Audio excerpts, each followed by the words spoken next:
book of Daniel is really a whole prophetic book. It's a book of visions. Everything is about a certain time that things were going to be fulfilled. So in Galatians 4:4, we know that God sent forth his Son in the fullness of time. Now that fullness of time was right smack bang in the middle of the creation week, the day 4.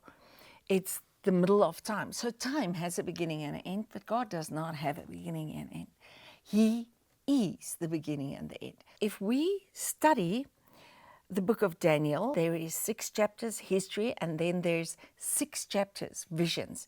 And the timings is very important. And all these visions, all these dreams speaks about a certain time within a big time period. And the big time period is actually set in Genesis 1. And there's 7 days or 7 periods. Now, in the natural, a day is 24 hours. In the spirit, in time, a day is 1,000 years. But in the spiritual realm, a day is a perfect time. When Adam fell, he says, in that day you will die. Now, the pattern for day was set from the beginning. It was evening, morning, day, evening, morning, day. So there's a dark period, a morning period, and then comes a day period. And this is very clear if you know this spiritual language. When you read Daniel, all this comes out. It is so clear why he got the visions. Now, Daniel 8, verse 15, it says, "And it came to pass, when I, even I, Daniel, had seen the vision and sought for the meaning then, behold, there stood before me as appearance of a man." Now, Jesus Christ was the Son of Man, the Son of God. And God that could appear in the flesh was actually Melchizedek. That's why Jesus came in the form of Melchizedek, who was a king and a priest. Now, what we're dealing with in this whole Daniel is the biggest kingdom on earth, because Israel, they were not happy to be a kingdom of priests. They wanted a king. So when Abraham slaughtered the kings, then Melchizedek appeared to him. Who's Melchizedek? I mean, I went through Bible school and everybody was forever, who's Melchizedek?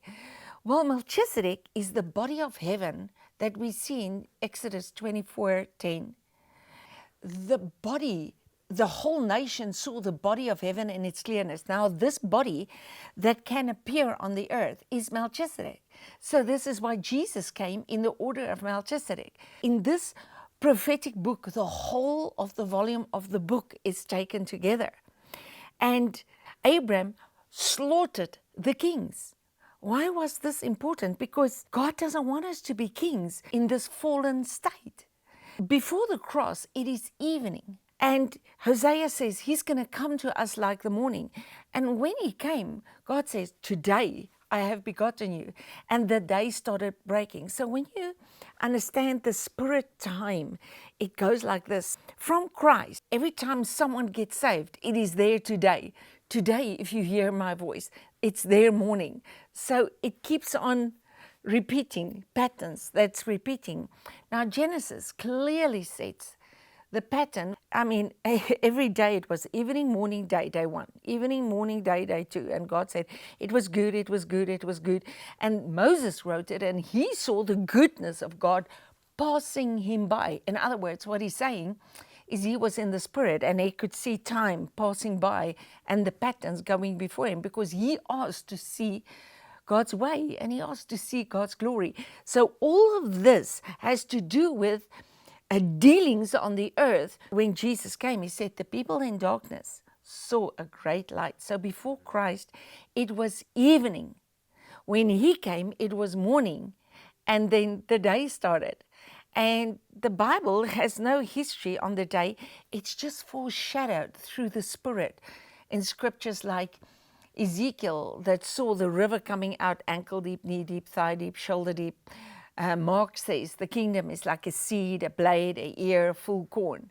There's times of refreshing, restoration, and there remains a rest, because Jesus Christ brought the Reformation. Now, this prophecy has to deal with the end and the removal of the old so the day can come. There are 3 visions literally from the worldly side. And the one was the dream of the statue, which was the timeline. And then the king had a dream of a tree that was to be chopped down, and he became an animal for 7 years. So that was literally pointing to the whole period of time. And the third one was to show that their end is. 3 is always God. So God is revealing to them. The third vision was like, this is your destruction. And that is when Belshazzar saw the handwriting on the wall. But Daniel also had 3 visions. And he had in chapter 7 this vision of the animals coming out of the sea. And then chapter 8, he has this vision where he concentrates on 2 of these animals. And chapter 9, he has a vision of where all of this bringing forth the Christ. It's the biggest messianic prophecy ever. When we read the book of Revelation, there's one verse that is the key to understanding the whole of the book. And if you miss that, you sort of go on detours that you should not be going. And it is in Revelation 1:1. It says, this is the revelation of Jesus Christ.